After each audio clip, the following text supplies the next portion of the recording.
Gator Dave, we are live, sir. How you doing? I'm well. How about you, Mike? I can't complain. I can't complain. I got another week. I got another week with the medal up here, so I know you did 2 weeks in a row. Now, Gator Dave's going to be take weeks to get caught up with Miami Mike. Goodness gracious, he's got some work to do this week. So, you know, we shall see. We shall see. So, welcome everyone to the show tonight. Don't forget to subscribe, like, follow. We want you in here. We are Bets Utopia now, the number one place for your sports betting needs. So live shows on Wednesdays at 8 p.m. More time for your wagers to hit Thursday night, right? So, again, rough week for Gator Dave. He doesn't want to talk about it. The only good thing that happened to Gator Dave last week is we got to see our freshman DJ Lagway look decent, like he could maybe throw the ball. But Miami Mike is the pick master right now. That's where I'm going with this. So don't forget, to subscribe, like, and follow. And let's have some fun tonight and see what we can do. I've got some reprieve to go on. So let's kick it, man. Let's kick it. So our first game tonight. you don't want to throw up the recap, Dave? You don't want to throw up the recap last week? Oh, Mike, what recap are you talking about? It'll be quick. It'll be quick. Go ahead. It'll Go be ahead. quick. All right, go ahead, Mike. We don't have to do Huh? it. We'll. Don't worry about it. Don't worry about it. Yeah. Mike was 7-5, and Dave was 4-8. So we'll leave it at that. So Mike did well. Give him that. So if we roll into our first game, Mike, we've got UNLV at Kansas. UNLV, very exciting team right now. They can put up some numbers. So UNLV's 2-0. Kansas is 1-1. They lost to Illinois last week, 21-17. So quite interesting. Now, UNLV lost to Kansas in their bowl games. You know that, Mike? 49-36 at the end of 2023 last year. So just keep that one in mind. What's that? 9, 10, 12 points they lost. So QB for UNLV, Matt Slucka. He's only throwing at 47%, 232 in the air, 20 carries for 129 yards. But they got 3 running backs that have over 100 yards already after 2 games. Not too shabby. Daniels for Kansas, having some troubles. Only 57%. Only 289 yards after 2 games. 3 TDs, 4 interceptions. So he's had a rough start, to say the least. But they do have Devin Neal. He's 213 yards in 2 games. Not as good as we thought there. But we got 2 pretty high-flying offenses, in my opinion. 58 points is interesting if you think about that. But I think this one comes down to which quarterback makes the least amount of mistakes, because both of them have had a little bit of a rocky road. So I think it's going to come down to that. I also think the Jayhawks are a little bit deeper than UNLV. Granted, UNLV's got all that spice on offense, but I think from the overall team perspective, Jayhawks are a little deeper. So, Mike, I'm gonna take the Kansas and the 7 points in this game. What do you think? Yeah, I'm with you. I'm on Kansas also in this one. For me, it is a matter of taking care of the football. You look at that game last week for Kansas against Illinois. They really should not have lost that game. They went to Illinois as a ranked team, ended up losing by 6, but they turned the ball over 4 times. Illinois turned it over 1, and they still only managed to lose by 6. They were right in it the whole time. Defense played great. I think that's going to be the major key here. I think they're going to be able to hold UNLV way under. As long as Jalen Daniels takes care of the ball, he had 3 interceptions against that Illinois team. He takes care of the football. They shouldn't have any problem with this. I think Kansas should cover this one easily. This is a Friday night game as well. Saturday, so. Friday night. Awesome. So that should be Friday fun night. To watch that game. That'll be an interesting game for sure. So shout out to Evelyn, Glenn, and Alicia from Jack's watching. So I believe there's a connection there. So appreciate you guys being on. Next game, we got Cincinnati at -3.5 at Miami of Ohio. Cincinnati's 1-1. Miami of Ohio 0-1. Cincy lost to Pitt last week. Miami lost by 7 to Northwestern in week 1, so they've had a week off. Cincy quarterback Sorsby, 63%, 681 yards after 2 games, not too shabby. 5 TDs. Their leading rusher is Corey Kiner at 200 yards at this point. So Miami's got Brett Gabbert, familiar name. In that first game, he was 69% for 227, no TDs, but he had 2 interceptions. So, and that was against Northwestern. In last week's loss for Cincinnati, heartbreaker at Pittsburgh, man.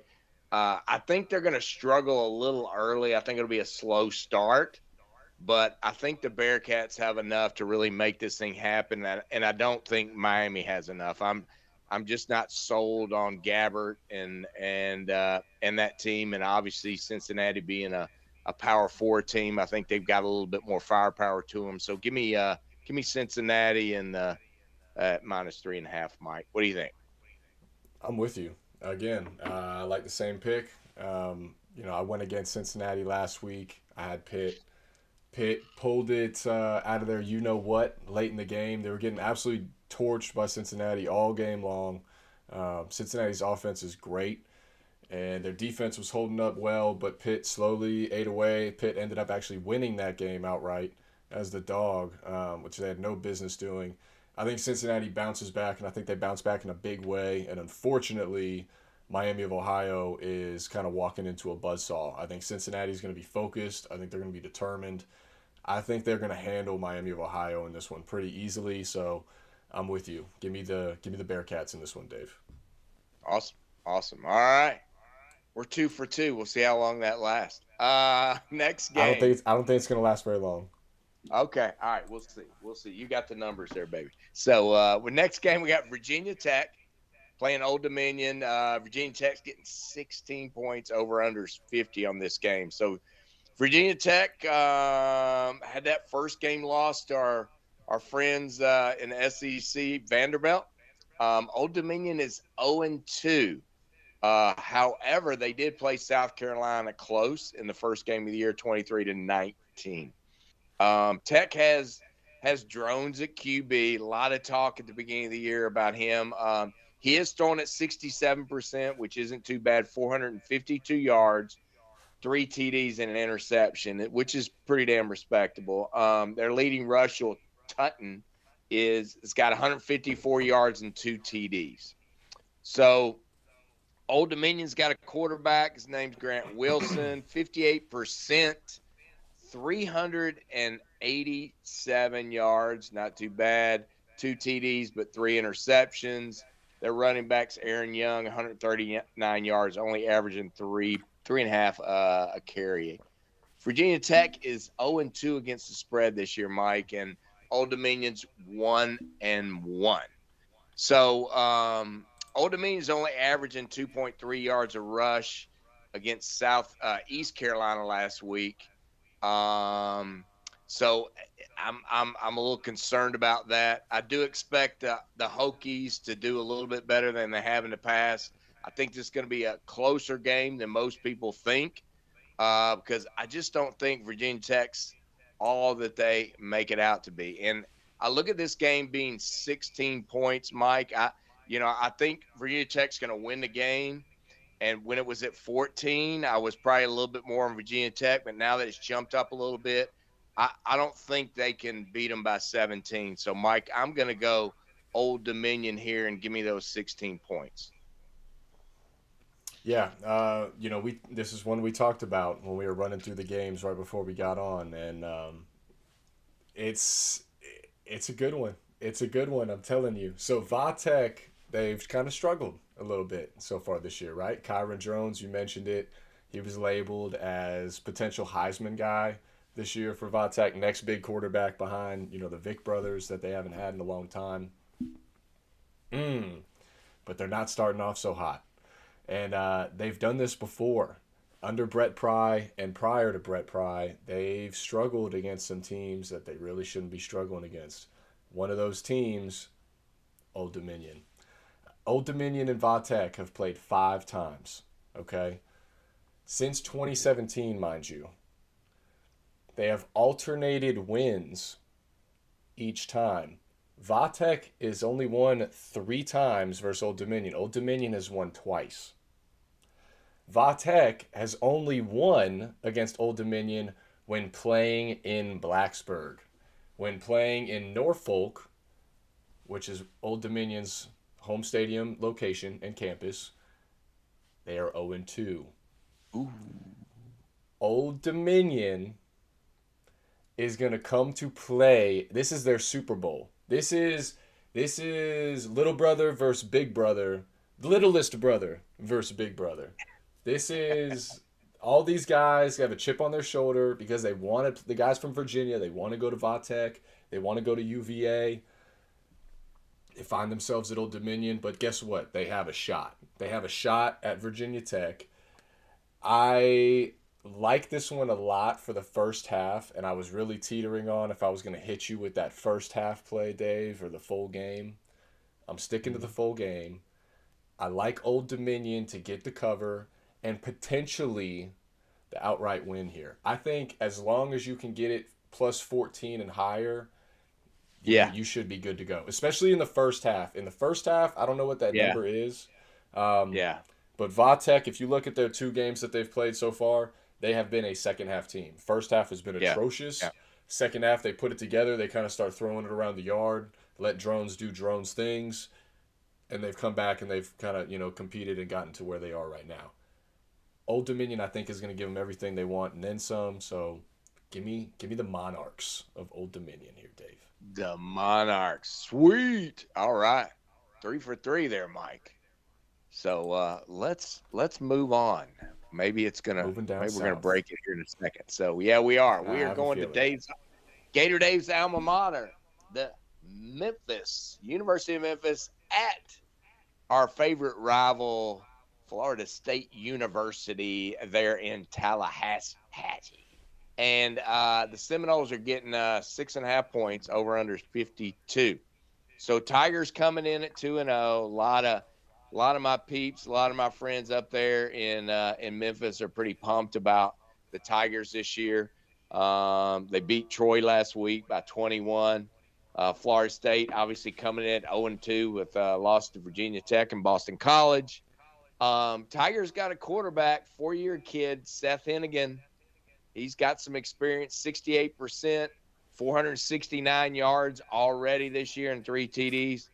They found their rusher. I know that was one of the things we talked about at the very beginning of the year, whether they were going to be able to find that person. Mario Anderson, 171 yards, 4 TDs, averaging 6.3 yards per carry. So that's pretty damn good.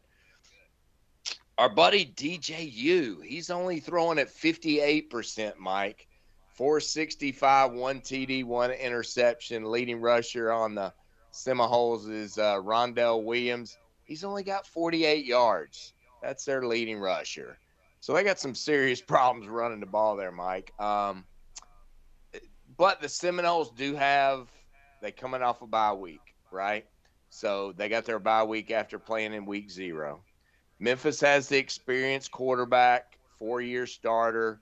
The Tigers are one of those 4 or 5 teams that are favored to be that group of 5 team in the playoffs. So a lot of people up there in Memphis are pumped up. Unfortunately, I'm going to talk reality. I think Florida State's offense is going to be a little bit better. Defense is going to be a little bit better. And I just don't think the Tigers quite have enough.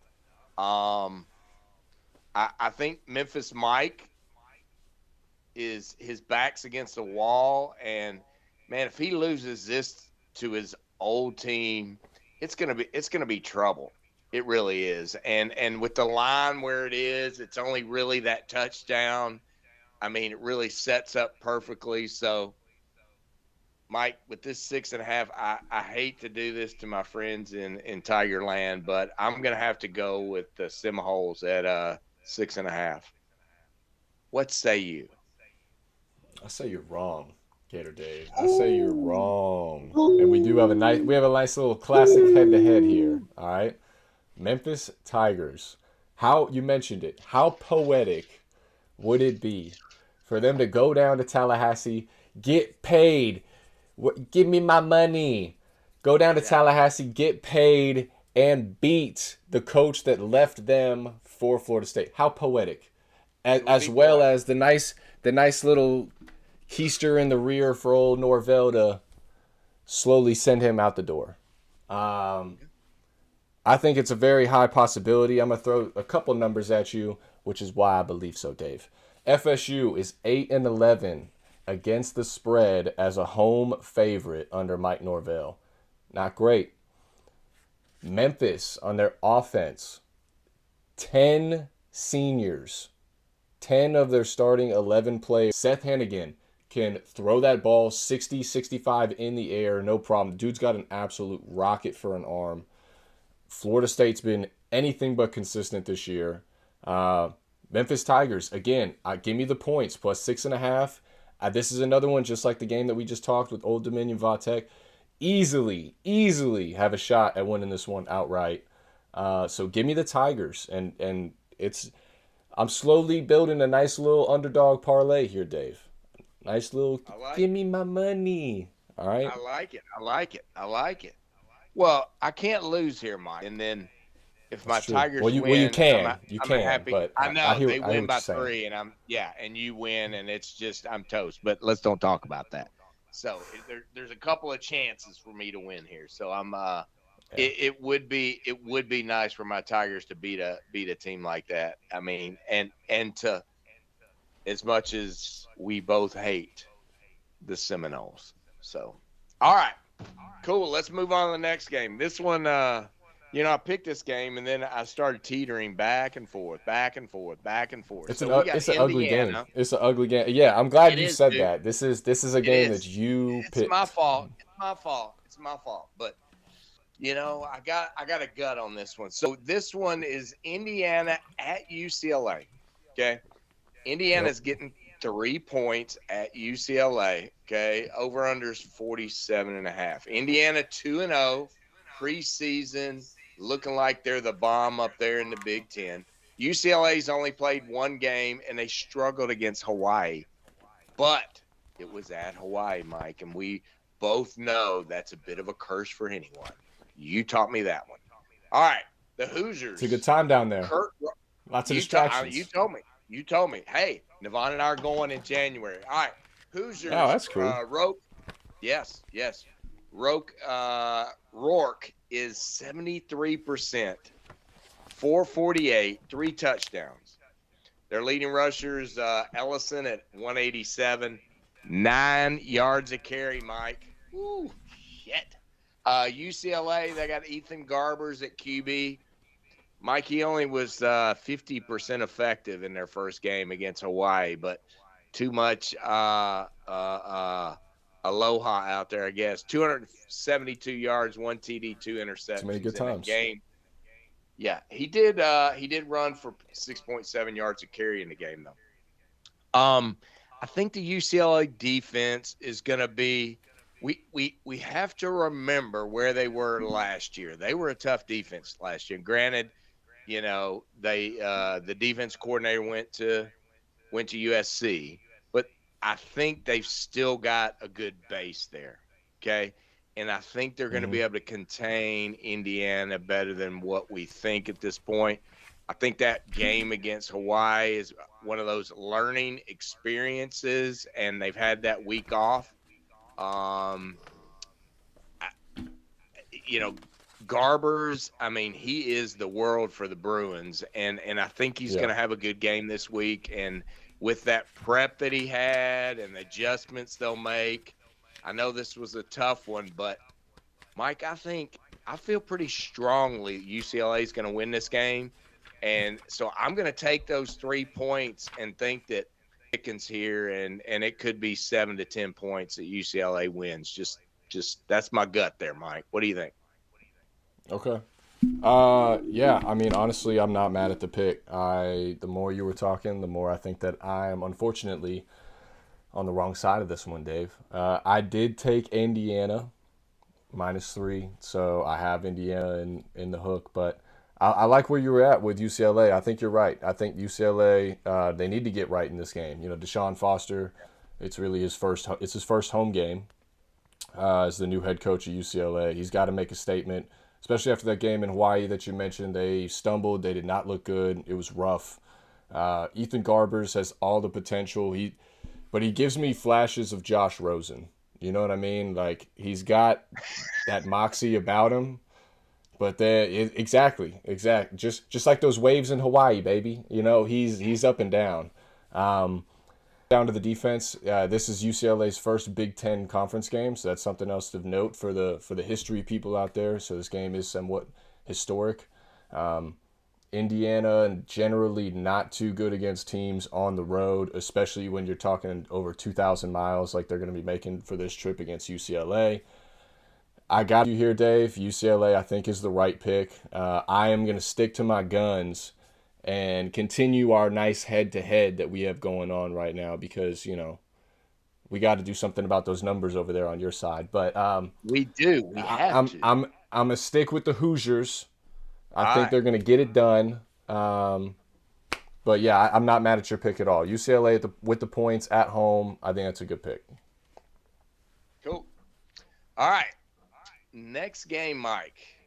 The Georgia Bulldogs getting 24 points at Kentucky, over under 45.5. Just so everyone knows, I was at the game last week there in Athens with my lovely wife, Nirvana, and she was rooting on the Bulldogs as I sat there. So it was a pleasant day.